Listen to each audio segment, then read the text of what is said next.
So magkikwento muna tayo ng kaso ngayon, ang kaso ng estudyante at ng teacher. So ito ay kaso ng dalawang estudyante na inaakusahan ang teacher nila na nanakit sa kanila.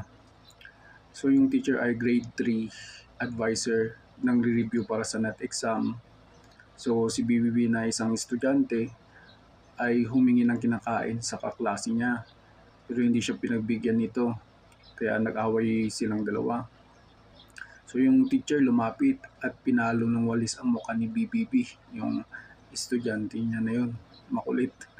So nung kinapunan sa ibang klase, yung pinsan ni BBB na si AAA, lumabas ng klase para umihi. Pagbalik niya, nakita niya yung dalawang classmate niya na nag-aaway din dahil sa pagkain. So nung palapit sa dalawa si AAA, estudyante rin na pinsan ni BBB, ay nakita niya yung teacher na palapit din at naitulak siya ng teacher sa dibdib nung aawatin niya yung dalawang kaklase niyang nag-aaway. So bumagsak si AAA na unang muka. Kaya yun, nung umuwi yung dalawang pinsan, si AAA at saka si BBB, so nagsumbong sa nanay ni AAA yung dalawa. At yung nanay naman nag-file ng kaso, dalawang kaso ng child abuse under Section 10A, Article 6 of RA 7610 sa teacher nila ngayon. Sa trial court, ang hatol ng trial court sa kaso nila ay guilty yung teacher. So ang parusa na tulan siyang makulong ng 4 years, 9 months, and 11 days to 8 years. So dalawang kaso yun. So dalawang ganon ang hatol, 4 years, 9 months, and 11 days to 8 years. So umapila ngayon yung teacher sa Court of Appeals. So sinangayunan naman ng Court of Appeals yung decision ng trial court. Iniba lang yung damages na makukuha ng mga biktima. So hindi na kontento yung teacher, so umapila siya sa Supreme Court.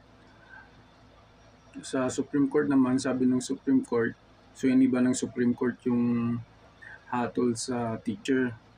So imbis na child abuse under Section 10A, Article 6 of RA 7610, ay bumaba sa slight physical injury na lang, may parusang 20 days of arresto minor. So sabi naman ng Supreme Court, wala namang intention para pahiyain at ibaba ang dignidad at pagkatao ni BBB nung napalo niya ito sa mukha ng walis. Kaya slight physical injury lang ang hatol sa kanya at hindi child abuse. Yung kaso naman ni AA, dahil nga sa pagmamadali siguro na awatin yung dalawang bata na nag-aaway, hindi niya napapansin, naitulak niya si AAA. Kaya hindi naman niya yung sinasadya. Kaya sa kaso na yun, kaso sa kay AAA, na-quit siya doon.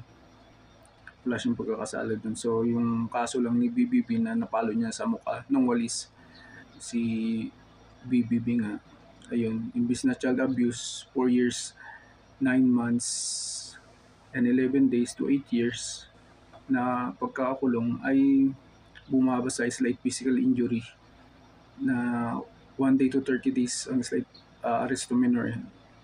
Pero sa medium period siya, so 20 days sa kalagitnaan, sa 20 days yung sentensya sa kanya. So anong moral sa story? Na dapat yung mga teacher pahabain pa ang pasensya. Kasi nga pinili nila yung trabaho na yon, yung calling na yon, na magtuturo sila sa mga estudyante. Kaya dapat alam nila na dapat habaan nila yung pasensya nila. Kasi ngayon, maraming ang batas na tutugod ng karapatan ng mga kabataan ngayon. Hindi naman tulad yan nung mga panahon namin, panahon ng mga matatanda na pwede mong paluin, pwede mong ipaiya yung mga estudyante mo. Ngayon, hindi na pwede. Kaya dapat, kasi naalala ko dati, elementary ako, pinapalo kami sa kamay, sa puwet, napagalitan kami, mga ganun. Ngayon, ako, didemanda ka kaagad.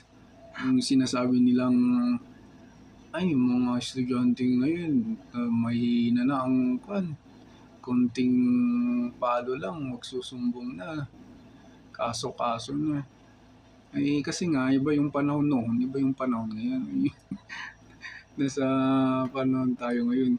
Kaya, yung mga nakagawian nung panahon, mag-adjust kayo ngayon. Dapat tayong mag-adjust, hindi yung nakagawian nga, hindi na nga pwedeng nakagawian nga noon na. Tapos ipipilit nyo ngayon, hindi na pwede. O, maraming makakasuhan yan. Dahil iba na ang panahon, mag-adjust tayo sa panahon. Kung makukulit ang estudyante, mas sabahan pa natin yung mga pasensya natin.